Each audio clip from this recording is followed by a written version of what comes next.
are coming today because I have a whole lot to say. Guys, I want to talk about Rhianna's performance. Okay, I wasn't interested in watching the Super Bowl, just wasn't. But one of my relatives who adores Rihanna, kept going on and on about watching her perform. So at the last minute, I turned on the television and I watched. Immediately, I noticed that Rihanna appeared to be pregnant. Now, when I look at celebrities, I can't look at celebrities like I do people that I meet every single day because it's not that type of reality. So I take into account all the things that have occurred before with Beyonce having the fold in her belly when she sat down, not being pregnant, and never ever addressing it. With there being pushes and agendas to even blur the lines between male and feminine, masculinity and femininity. I just don't take celebrities at face value. And to be honest and brutal, celebrities are creepy to watch.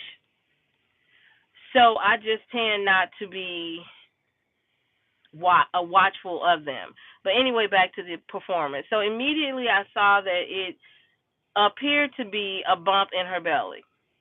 I wanted to go,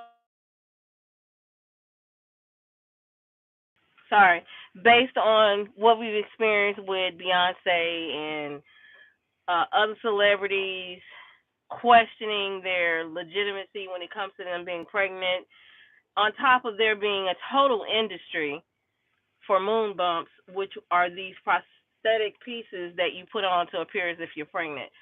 I can't just look at these celebrities and take them for face value.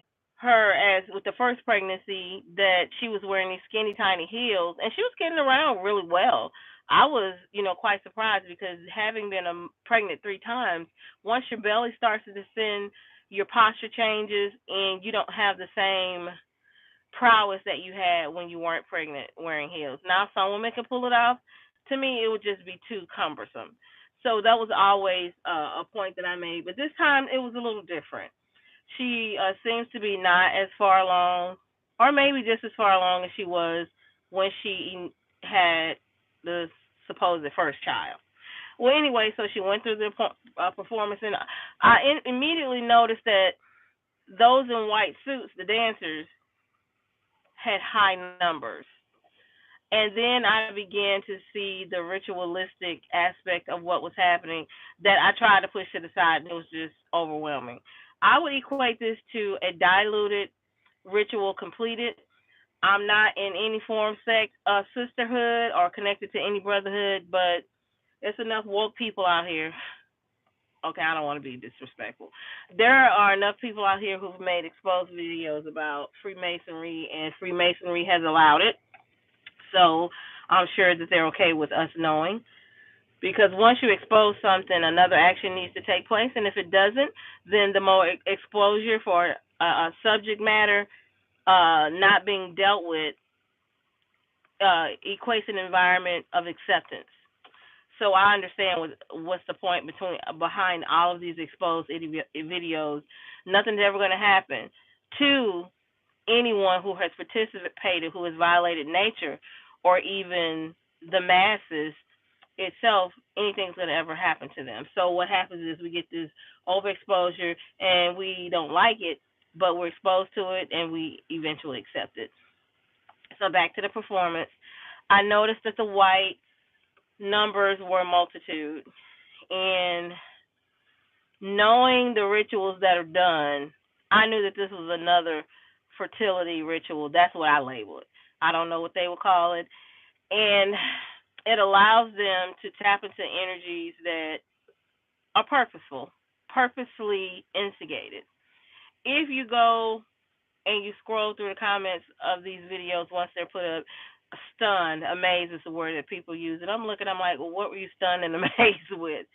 So these types of things provoke a certain response that may not be organic or natural, but perpetuated, instigated, and prescribed. So I just wanted to come and comment and say that the ritual was very monotonous. And those that are amazed,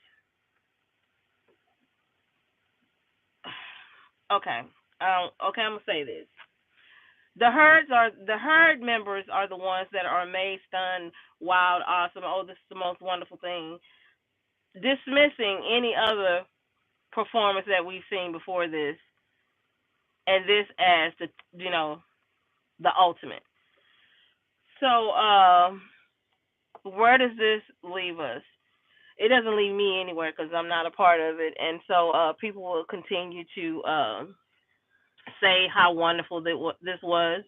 And if it shows up in my feed, I'm gonna comment to what I saw, that night, and what I've seen, and it was underwhelming. Okay, here we go. It's equatable to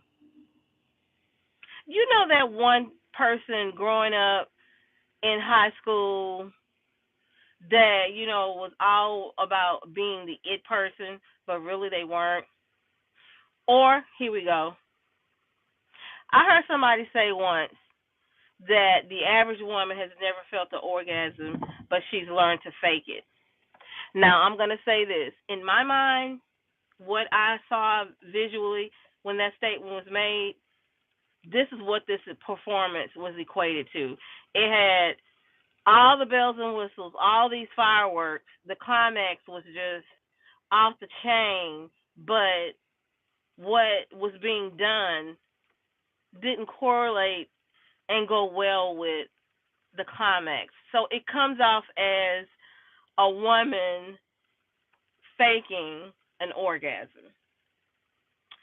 So that's my take on it. Yeah, there you go. Rihanna's Super Bowl performance was like a woman who has faked an orgasm.